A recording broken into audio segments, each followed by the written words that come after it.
Kızım, sensiz olmasın bir günüm,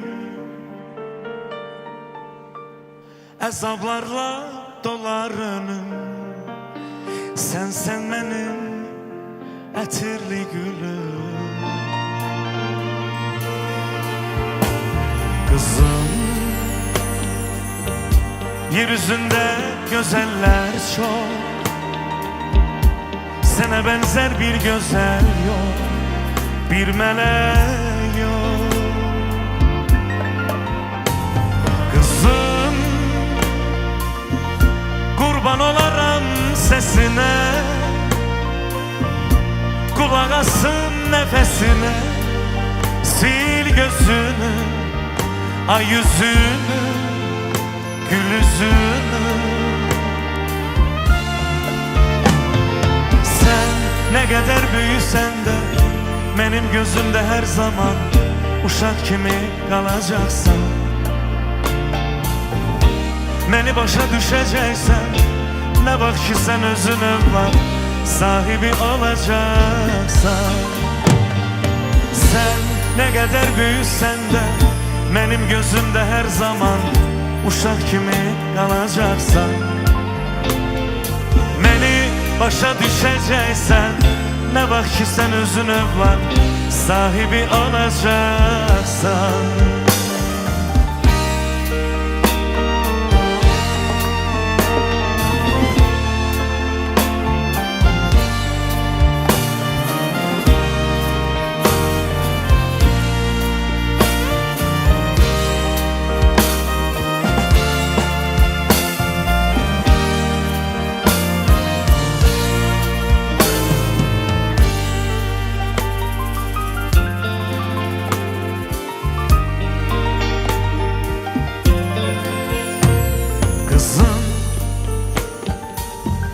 Sen atanın dünyasısan, hayatımın mənasısan, her gecemin şirin rüyasısan. Sana her an Allah'ım olsun ya, yüreğde arzularım var, dileğim var. Seni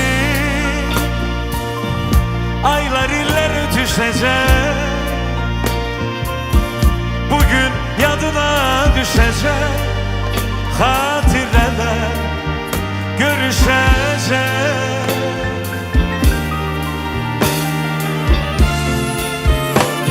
Sen ne kadar büyüsen de benim gözümde her zaman uşak kimi kalacaksın. Beni başa düşeceksen, ne bak ki sen özün var, sahibi olacaksan. Sen ne kadar büyüsen de benim gözümde her zaman uşak kimi kalacaksan. Beni başa düşeceksen, ne bak ki sen özün var, sahibi olacaksan. Aylar öter, iller geçer ve ele bir gün gelir ki yanında olmaram ben. Dualarını eşidip yuxularına gelirim, senden nigaran kalmaram.